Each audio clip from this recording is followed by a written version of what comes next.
2 parents, 6 kids, 1 dog, a camper named Ruby, and a car named The Beast. Distance learning across the USA and interviewing interesting people we meet along the way. This is the Ruby Road Stage Tour Podcast. Welcome, everybody. This is Carmen Ventrucci with another episode of the Ruby Road Stage Tour. I am blessed to be here today with Robert Lucky Weir III. He started out as a haybucker and then worked his way up to owning an aerospace company, all with only 3 credit cards. And so, as you guys know on this show, I have no idea what the topic's going to be. It could be a gamut of things after knowing Lucky. So, Lucky, I am so excited you're here. Thank you. Well, first, welcome to sunny Southern California. I'm so glad you're here in our state of confusion, or state of COVID, whatever you want to call it today. Mm-hmm. But I'm just really blessed. A friend of ours introduced us and said you were on this worldwide road trip, and you made it here to the left coast. And I said, gosh, you know, I'd love to talk to your friend because let's face it, I like to talk. Let's talk about how I started out. I started out as a regular, nice, guy in sunny Southern California. My mom and dad were Hoosiers. They moved to downtown LA. From there, we moved to a little city called La Mirada, and that's when I started my enterprise of stuff. I would sell Kool-Aid, candy, anything I could sell to make money. I was kicked out of junior high for dealing candy before school in the morning. And that was in junior high. Mm-hmm. But, I would go and buy a candy bar for 10 cents way back then, and then sell it for a quarter, and found out that there's money in sales. That's a pretty good margin. When I was early on, I did pretty good. Yeah. And remember, the kids all got $2 for lunch. So I took their first dollar selling them sunflower seeds, corn nuts, bottle caps, Snickers candy bars, all my favorites. Mm-hmm. So it was a fun enterprise until I got busted. And then from there, I did what normal kids did, wash cars, sold popcorn, did all that fun stuff, knocked on everyone's door to see what I can get them to buy. And then we moved from there to collecting bottles and cans around the lake, doing my first thing of recycling, which was a for-profit organization. I made a profit. Nice. So, big things in life were, when a Coca-Cola bottle went from 3 cents to a nickel, and the big ones went from a dime to a quarter. I thought I hit the lotto that day. I mean, it was really, really good. From there, I bought a tractor and started doing landscaping and mowing lawns, big lawns and industrial stuff. And then somewhere along the line, a friend of mine said, hey, there's this stables down the road in beautiful East Yorba Linda called Cold Canyon Stables. And they had about 150 horses, and they would take people out every night to go on trails and do things. And they did hay rides and all that other fun stuff. So I got the job of feeding the horses, taking care of the horses, working in the feed store, and doing this new thing called hay bucking. And hay bucking was you put chaps on, you put gloves on, and you get these 2 hooks and you take hay and you would stack it up. And because I had a strong back and at that time probably a weak mind, I was good at loading that onto trailers and trucks and into horse corrals and all over town. Anyways, from there, I got a job working at an aerospace company at 17. And I saw these executives pull up in Mercedes-Benz, a Jaguar, a Corvette. This one had a Lincoln Town Car, and 2 of them had Cadillacs. And I said, what do those guys do? Well, they're owners of the companies, and they're all salesmen for other companies. So they own part of this aerospace company, but they work for other aerospace companies. And I said, I got to get that job because they all wear suits and ties and, look like $1 million. So that was my goal in life. So went back to college, did the night college, always take college classes on Monday night because that's always the holiday. So you will get that night off during college, okay? You figured out the system. I got the system Got down the and I system worked down. the best, you know. But I took marketing and took a lot of other regular classes in avionics and things like that. And before you knew it, I was the youngest outside sales rep at All Fast Fasteners, RB&W. And so I don't know how I fell into this making rivets, selling rivets, supplying rivets, but they were aircraft rivets, bushings, and spacers. And as time went on, I went to work for a company called Air Industries, which is now owned by Mr. Warren Buffett. And he's bought up a lot of space companies and combined them together. Very brilliant man out there. It was fun.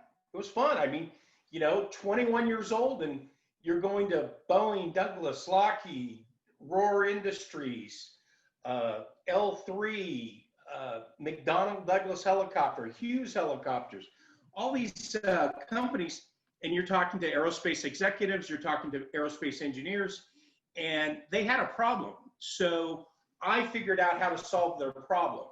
And for that, my companies made a lot of money because we designed our parts into that program.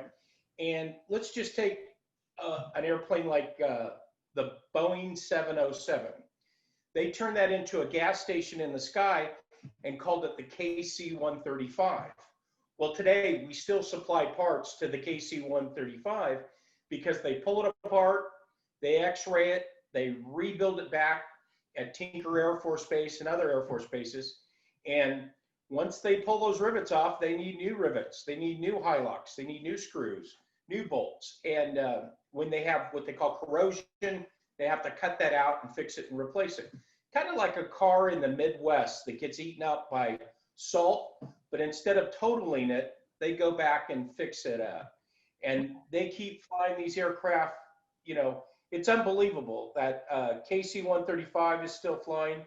There's C-130s that fly all over the world that Lockheed made that do a job. I mean, they do multiple jobs.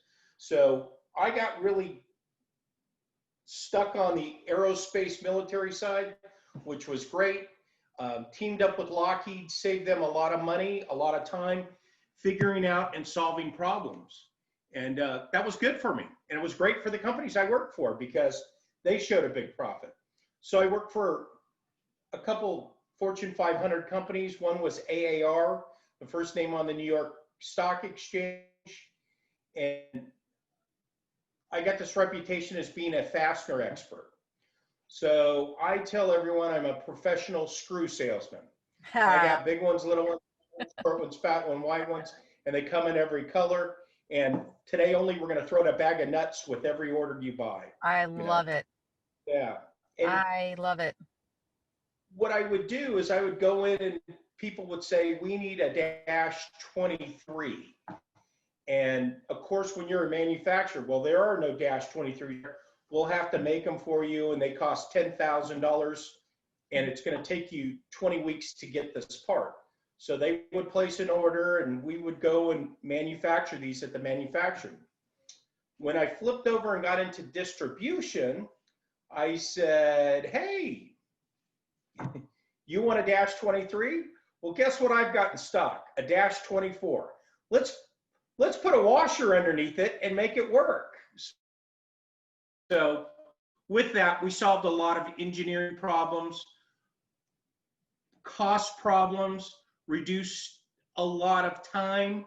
So instead of waiting, 20 weeks for a part, they waited 2 days. Instead of spending $10,000, they spent $200. So quite a cost savings and quite a thing of doing stuff different. When I was working at AAR, and the gentleman I was working for was named Frank Pulcrano. Good Italian guy. Oh, gotta love those Italians. Yeah, he was. Yeah, si parlare piccolo italiano. Mia madre è molto bene. Well, Frank says to me, he goes, Lucky, you got this great reputation at McDonnell, Douglas, Lockheed, Northrop, and everything else. He says, it's time to go to work. And I said, what do you mean? I've been working. I write the most orders. I'm salesman of the year 5 years in a row here. And he says, yeah. He says, you need to go call on the airlines. And I go, why would I call on the airlines? They want the cheapest, the cheapest. I want the best. And I went to work, and he says, no, you're going to go call on the airlines. So I went and called on the airlines, and what a difference. We were putting in a McDonnell Douglas and Boeing and Lockheed titanium high-locks, lightweight, selling the plane as all this. And those were $2 and $3 a piece for these fasteners or screws. In some cases more, some cases less. Well, when American Airlines saw me in there, they go, yeah, you see that titanium part? We put the steel high lock in the same place because we're going to be taking the skins off here in about 10,000 hours and redoing everything. And we polish and buff the planes because remember, American Airlines had the shiny airplane flying down the sky. And I said, well, that would add all this weight onto your aircraft. And they started laughing. They said, Lucky, we got people bringing rocks home from Florida to California in the airplane. We've got people packing sand. We've got people packing 300 pounds in their shoe bag of shoes that they're bringing back. So let's face it, the couple ounces that you saved me with the titanium, we're going with steel. And they were brilliant. I mean, they figured taking olives out of your martini would save American Airlines $4 million a year. So there was no more olives in the martinis, All of this is the best part. It's just different things big companies look at for saving money. Oh, absolutely. Mm-hmm. So my goal was always to work for a company called Burbank Aircraft Supply, which was the largest aerospace distributor on the left coast. And it was one that I used to call on when I was 18 years old, before I could even go and legally have a drink or do anything like that. But I used to sell them aircraft parts for PKF, and I got an opportunity to work for them, and it was wonderful. Brought in some big accounts, McDonnell Douglas, Roar, big accounts that became very, very profitable for the company, which is now bought by the Boeing company. They changed names. Honeywell was one of the companies. We got them in there in a just-in-time program to supply them parts, fill up all their bins, save them millions of dollars in ordering and replacement of low-dollar hardware, and it all worked. Long story short, I was working for a company, and I found out my daughter was deaf. And once I found out that Lily was deaf, I knew I couldn't be on an airplane every week flying around, or every other week like I was traveling. With that, I called my boss and said I have to quit. And I started my own company as a repping manufacturer, repping companies and helping companies and doing things along that line. And every morning I would take my daughter to school, which is my house in Yorba Linda. But that's in California, you don't use the word miles. You say I'll be there in an hour and a half. Gotcha. Because traffic's so bad and terrible. Gotcha. But we need to make every sacrifice for our kids. We want our kids better than us. We want them to have more. We want them to do great things. Because we did that, my daughter can read lips better than anyone else. So if you've ever seen a football game and the coach put up the board in front of their lips, that's so my daughter isn't safe. They're going to pull a left-hand sneak on the right-hand side. Don't look at the long guy. It's going to be just for 10 yards. So she has marketable skills is what I'm hearing. Yes, she's absolutely brilliant. She is a senior at Gallaudet. Okay. And 2 days ago, her and her boyfriend just won $1,000 for coming up with the most unique, one-of-a-kind video. And she's got a YouTube that she put together, and everyone at the school voted and they won it. So they took holograms and showed holograms with American Sign Language. And I just, I love her to death. She's smart, brilliant, beautiful. Thank God she looks like her mom instead of her dad. And you know, there's so many blessings that we have there.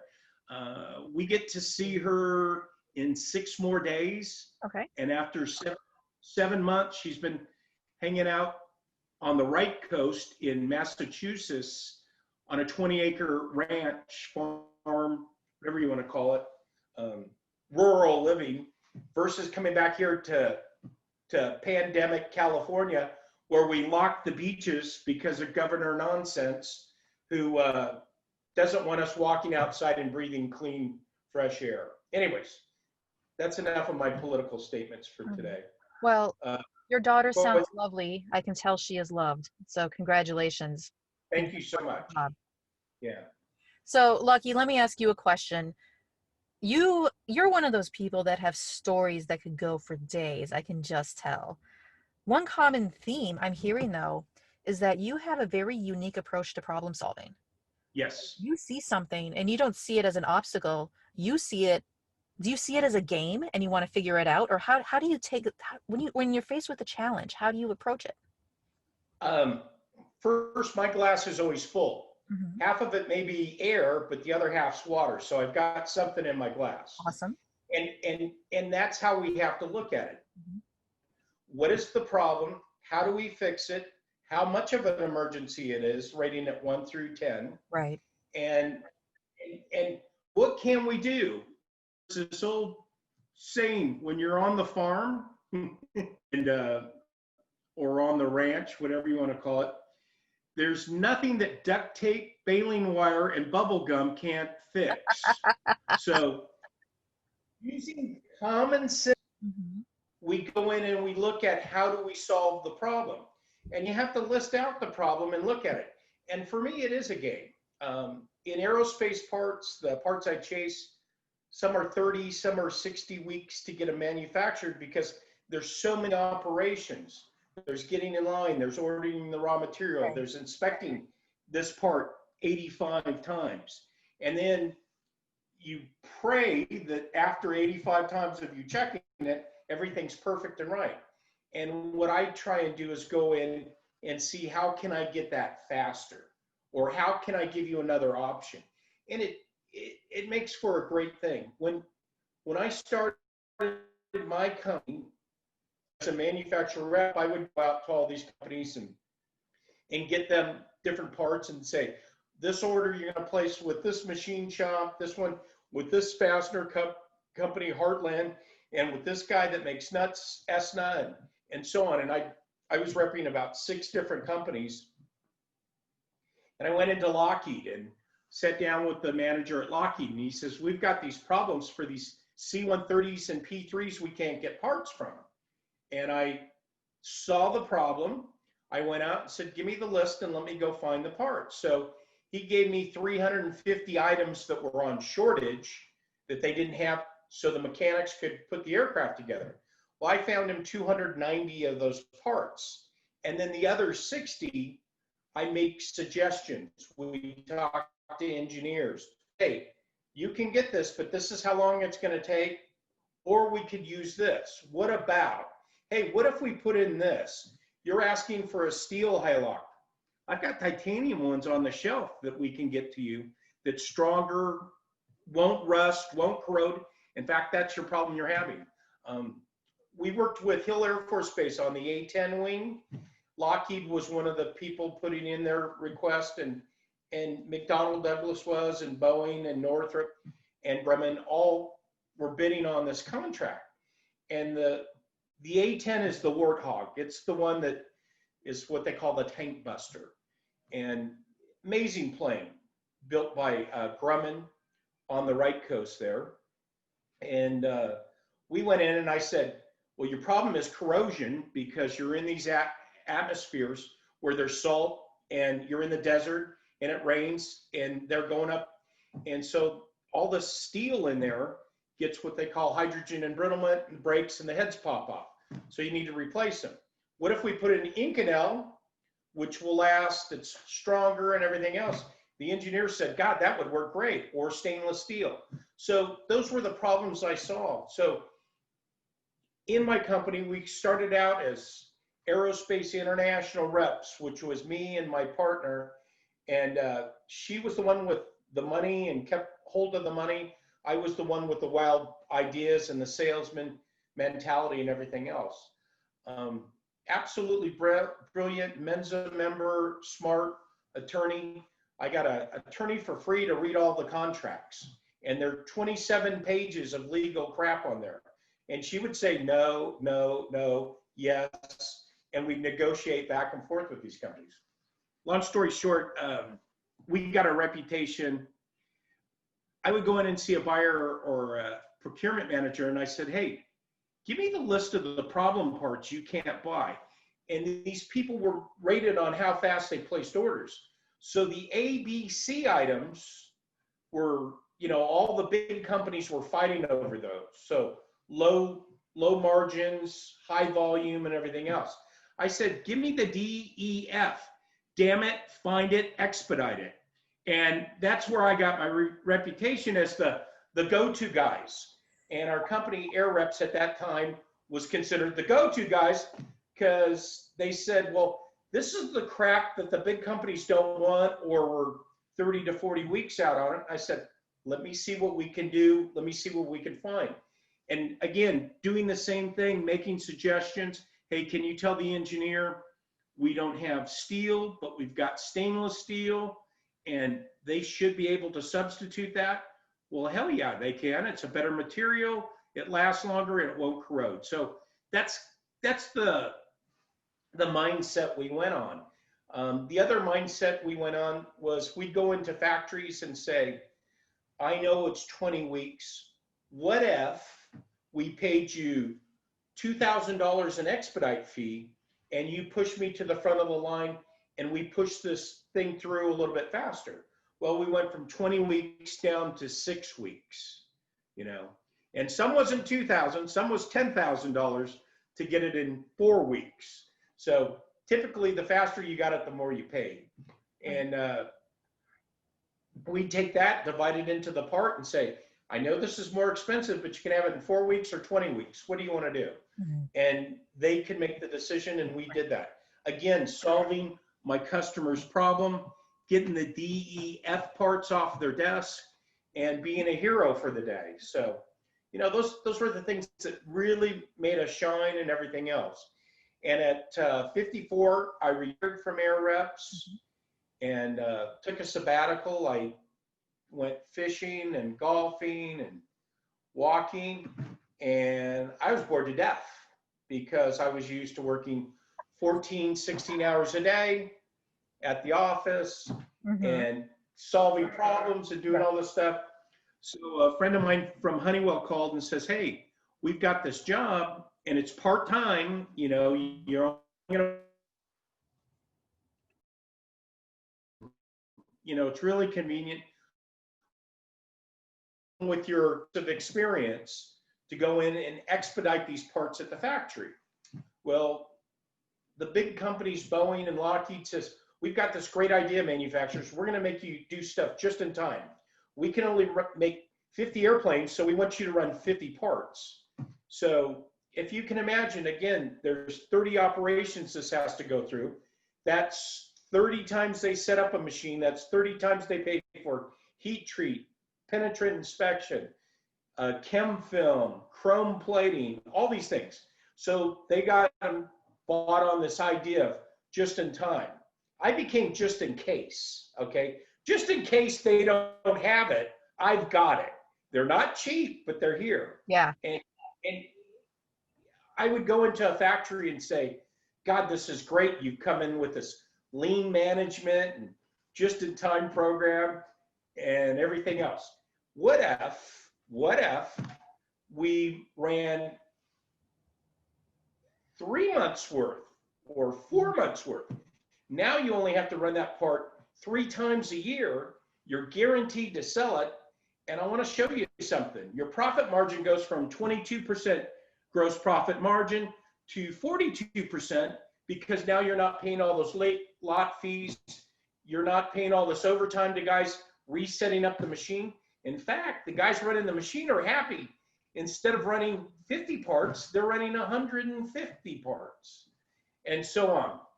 So having a lot of the companies I work with buy into that, they thought it was brilliant. From a manufacturing thing, they weren't out any other money. They actually made more money. So in these situations, you have to have a win-win situation Yes. where the manufacturer you're working with, the end user that needs this, and the just in case in the middle, well, now they're not turning the shop upside down, working Saturdays and Sundays and 24 hours a day. They're getting it through their normal flow. Everyone's winning, you know. The worst thing in the aerospace business is, hey, we've got everything but the shaft we need to put in this. Well, we can't put all the other stuff in Right. because we're getting shafted because we don't have the shaft. Oh, don't you hate it when you get shafted? Oh, I hate when I get Oh, shafted.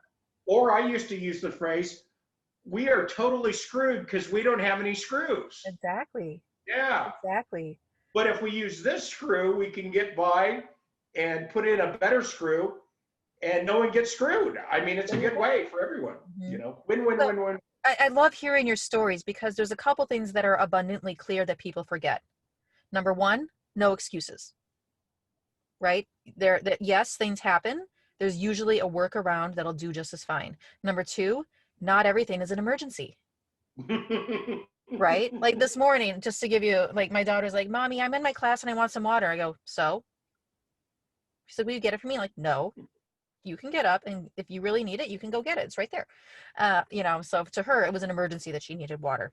And that, you know, there's always a solution, right? And it might not be what you think at first, Absolutely. and you might have to dig a little bit to find it, yet there's always a solution.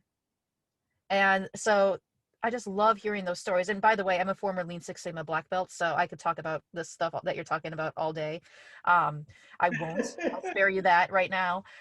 But people forget that, and people get so stuck. It has to be this way, or this needs to happen now. And it's like, why? Like sometimes, yes, life or death. I get it. Not everything is an emergency. Mm-hmm. Well, again, using a little common sense sometimes. Okay, Boeing, you're building 50 aircraft.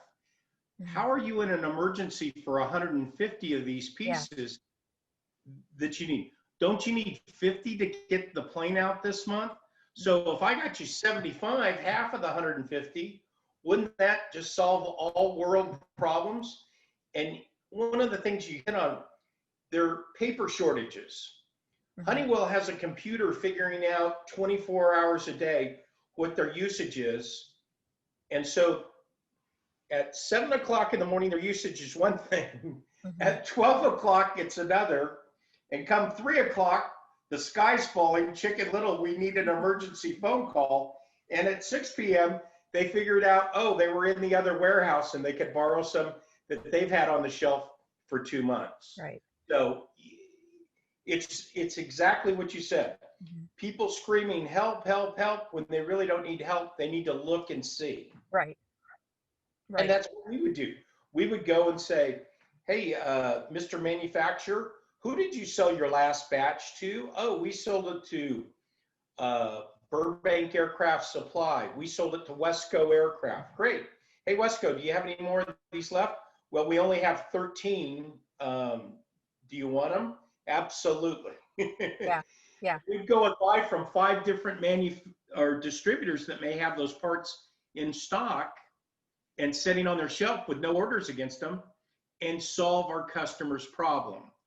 But again, you know, sky was falling. They went out to those same companies and they said, well, I've got 13 and this one's got 5 and this one's got 6. Well, they don't want to cut 3 different POs or 4 different POs. I would, Right. you know. Right. And we'd also, you know, do feedback with the customer. What are you hearing out there? What have you been told? Well, these manufacturers are telling us this. And they're right. Yeah, that's what they do. You know, to start a part from scratch and get it through, you know, 32 operations for a little titanium high lock, which is crazy, but then you know you're getting the safety, you're getting the right part, and it's made perfect. If everything goes right in those 32 operations, you know, we've also had stuff that, well, we have to reject it because it's not this, or we have to reject it because of this. And I said, let's go back and ask the engineer. And they go, well, that doesn't matter because it's a little bit longer because we have clearance. And other things is, no, we can't have it longer. We don't have the clearance to put the other part on there. Or do you have anything shorter? Because we could go shorter. So asking the right questions, going back, talk to people. Boy, is that unusual. In today's age, people don't talk. They text, they email. Well, I emailed him. Okay. Did you call him? Did you ask him what the problem was? No. Okay, well, why don't we do that? And then we can solve the problem. Yeah, So, the old I'm not responsible for it anymore because I sent an email trick. Oldest trick in the book. I literally at the office, the building that we bought over in Anaheim, I had all the doors removed. And they said, why would you take the doors off? You know, this is my office thing. And I said, A, because I want you to talk to the other desk. Yes. I want you to ask them. But boy, I tell you, CYA, well, I sent Bernie the email. I sent Miner the email. I sent the QA an email.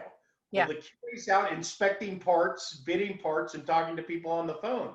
So why don't you just go stand by their desk and say, hey, what do you think?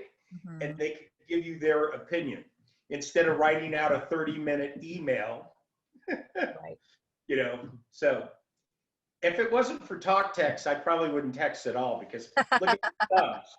I mean, they hit the wrong letter every time. I have fat thumbs. I whenever I text, I misspell almost every word. People are used to it by now.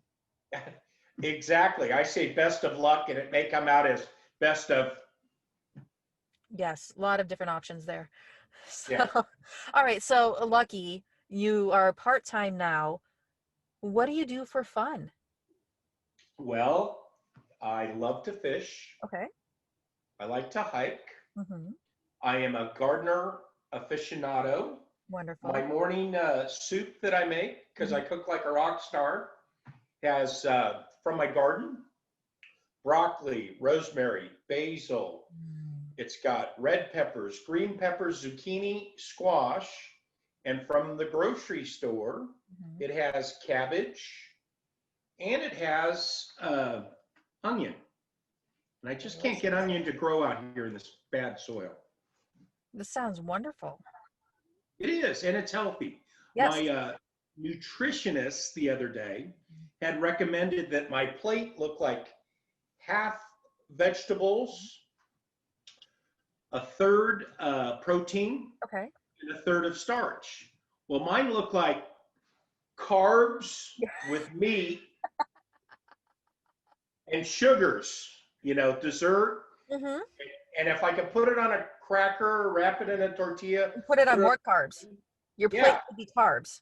Yeah, so I'm trying to play the keto game. I just got this new app. I love it to death. It's called Keto, and I can talk into it, and it listens to me. Wonderful. And it records what I eat, and it tells me if I've been bad or good, so be good for goodness sakes. You know, I didn't think there was any carbs in vegetables till I heard there's this thing called corn.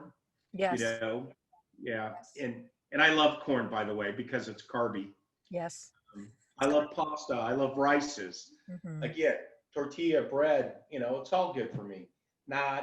Anyway, so trying to do that. My sister is a chef, and she wrote a book, Cook Like a Caterer. Okay. And her husband put it together. Her claim to fame is she's cooked for 6 different presidents. Ooh. She worked at the Nixon Library when President Richard Milhouse Nixon passed, and all the presidents got through there. Her also claim to fame is that she got President Senior George Bush to eat broccoli and say he liked it. He didn't know it was party broccoli mixed in with the cream of mushrooms, the almonds, and chicken, all put together in a nice little casserole. Wonderful. Yeah. But my other sister, Rochelle, she's an artist. She works for, well, back then it was called Governor Brown, but now she works for Governor Nonsense. And she ran the state fair And now she's back here working at the Orange County Fair because fairs are banned because of this COVID crisis and disease. You know, a lot of stuff's banned. And I mean, it's terrible that these people are dying and this disease is so rampant. Me, I want 5 different vaccinations. I want Johnson & Johnson to have one that doesn't have to be served at 90 degrees below Fahrenheit. And what does that do when you put the Pfizer one in there and it's minus 90 degrees in your arm? Do you get this flash freezing in your arm or what happens? It's uncomfortable. Well, yeah, if your body temperature is somewhere around 89 to 90 and you put a negative 90 in there, I don't know, shoving an ice cube in your arm, I don't know. But it's like vodka. It looks like vodka when they're doing it. But I'm worried about the people that are administrating it.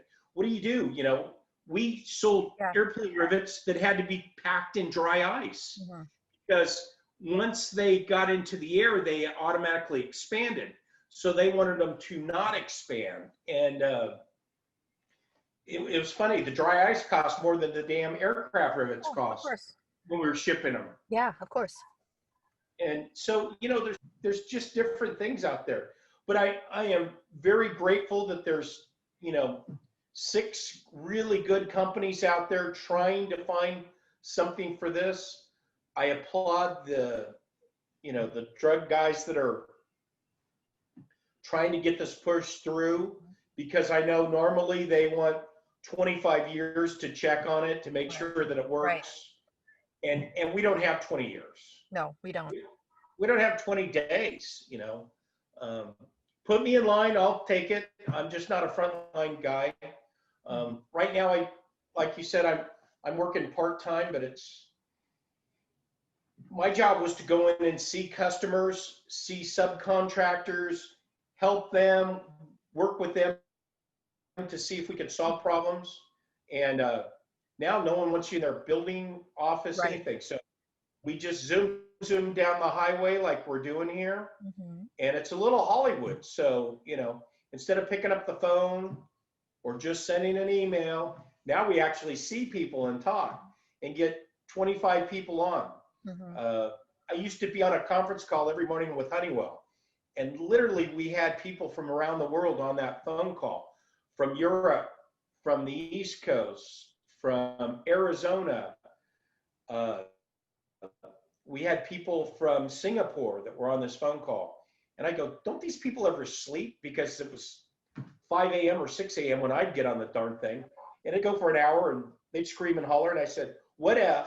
And I would solve things for them. So last year at this time, they could not get some shafts. They were getting shafted again. Shafted? Okay. It's the worst. They were royally getting shafted. So I called Honeywell and I said, the problem is this chrome plater is quoting 3 to 4 weeks to chrome plate the parts. I said, don't you have chrome plating at your facility in Tempe? And they said, we absolutely do. I said, great. I'm going to grab these parts. I'm going to fly them over to you at Tempe and I'm going to drop them off. And how about you chrome plate them overnight or the next day? I'll fly the parts back. We'll get them brown. We'll get them finished up.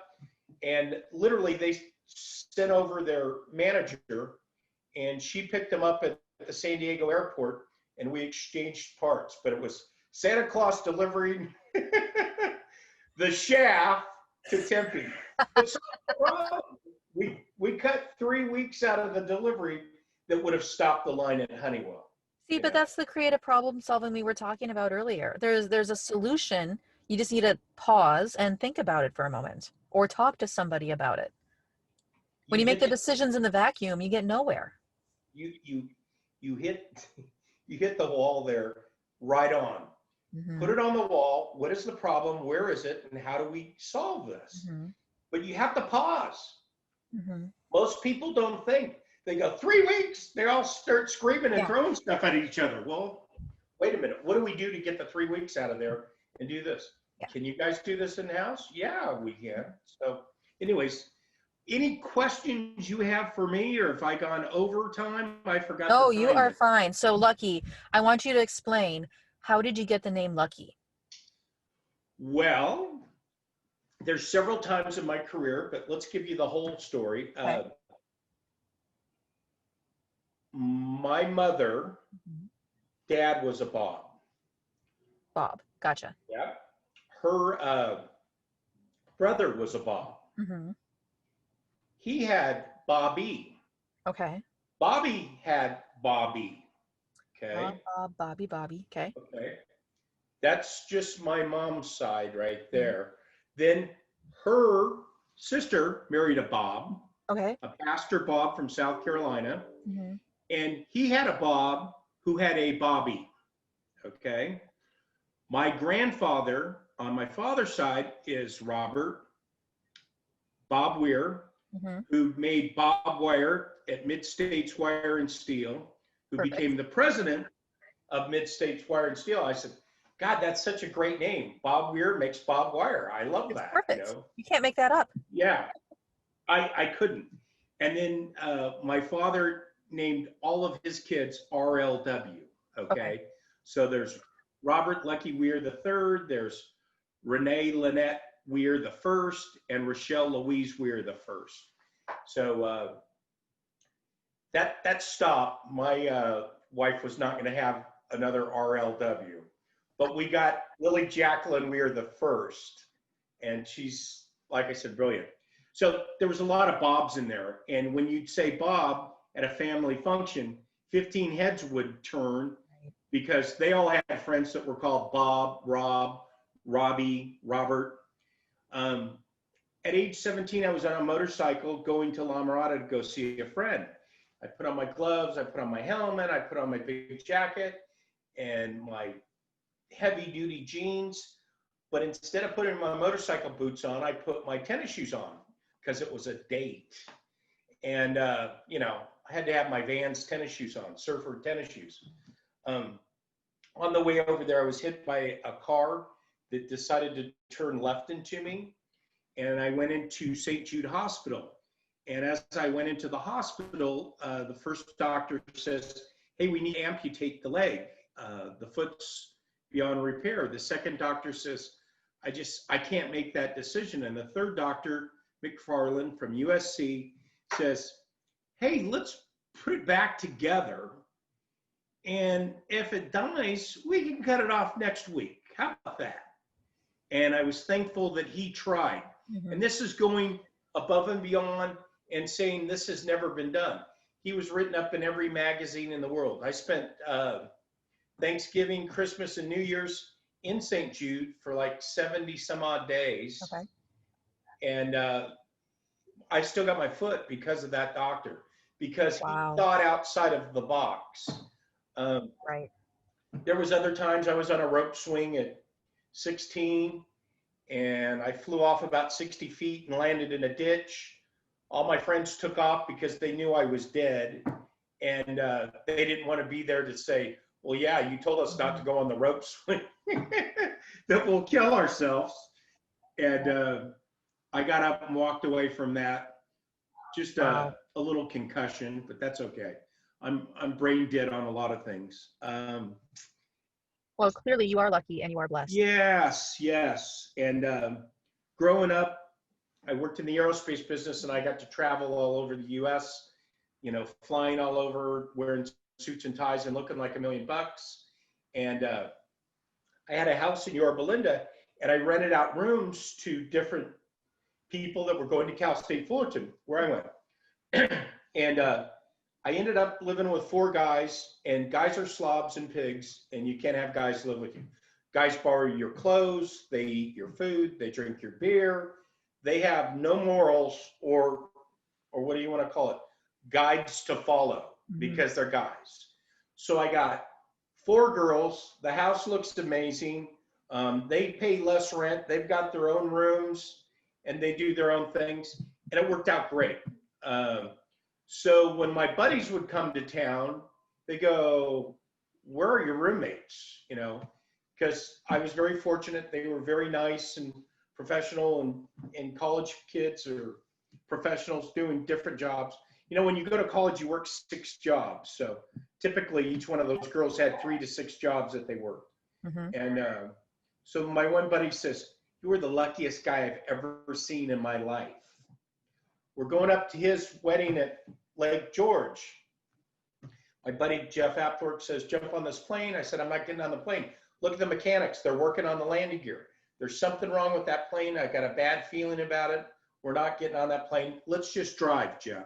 And he goes, nah, it's 6 hours to drive. It's an hour to fly. You know, we're jumping on that plane. We got on the plane. We go up. The landing gear won't go down. So the co-pilot tries to break the landing gear. He can't get the landing gear down. So then he turns to the pilot. The pilot tries to get the landing gear down and he can't. So the normal procedure would be turn the plane to the left, turn the plane to the right, and get the hydraulic fluid down there and see if you can get that down. So at that point, I said, get the hell out of my way. And what I did was backed it up and then did it, and I broke the landing gear and we got it down. They dumped fuel. We got off the airplane, and now I'm in a sombrero with 2 bottles of tequila strapped on both sides and shot glasses going around for the bachelor weekend. And I got out with my sombrero on and kissed the ground with the fire department, the police department, the mayor, and everything else. So they took a picture, and that became the picture on the front page of the Lake George Gazette or something like that. So, they said, you were lucky that you did that. The next day they took another picture. The landing gear collapsed when it was in the hangar and they were working on it. So, knock on glass, I made it through that one. So I just been lucky. I met this wonderful girl. Her name was Sherry Weir. Back then she wasn't a Weir. She was just weird for hanging out with me. But we fell in love. We ended up with a daughter on our honeymoon in Europe, conceived there, and just so blessed. So for the longest time, like I said, I think I told you earlier, I was lucky to keep her around for 20 years. Right. So, but being a Mensa member, she got smart and she said she needs some space, and that's okay. Still a great friend, a great partner, and a brilliant young lady. And she gave me the best blessing of my life, my daughter. Wonderful. And you want to talk about the highs in your life? When I touched my daughter for the very first time and held her, and I saw that cone head on her head from coming out of the birth canal, I literally thought she was going to be on Saturday Night Live as a cone head. And I go, oh my God, what did I do? So these are things that we're blessed for now because she looks like a supermodel now. Oh, wonderful. Thanks. Wonderful. Lucky, you truly are lucky. Thank you Yes, I so am. much for being part of the Ruby Road stage tour. I am lucky that you are one of my guests. I enjoyed speaking with you so much. Lucky, if people want to find you, how can they get in touch with you, or where can they look? You can hit me on LinkedIn. My email is really tough. It's LUCKY, Lucky Weir, III for the third, @gmail.com. The easiest way, believe it or not, remember that old-fashioned thing called a phone? The phone? Yeah. Yeah. My phone number is 714-86-LUCKY. 714-86-LUCKY. Of course it is. 714. And I've had that. Lucky. Got it. 714-86-LUCKY. And I just like to talk to people because, that's how you get to know them. I like to look at them and figure out where they're coming from. And if I can help them in any way, I would love to. They need gardening tips. I'm all for that. I'm not good at tomatoes or onions, but I'm getting the tomatillos down pretty good. The basil looks fabulous. I can grow zucchini and squash like a rock star, and I cook like a rock star too. So if you get up here in South Orange County, I'd love to make you a meal because I see you cook too, and it's always fun. There's nothing that a little fresh basil won't cure. Nothing. Oh, absolutely. I agree. 100%. Have a wonderful time. and a great trip on the road. All the best to you, Carmen. Thank you. So folks, remember, find us on therubyroad.com or check us out. Go to YouTube and search for The Ruby Road. This is Carmen Ventrucci with another episode of the Ruby Road Stage Tour. Thanks for listening. Hey guys,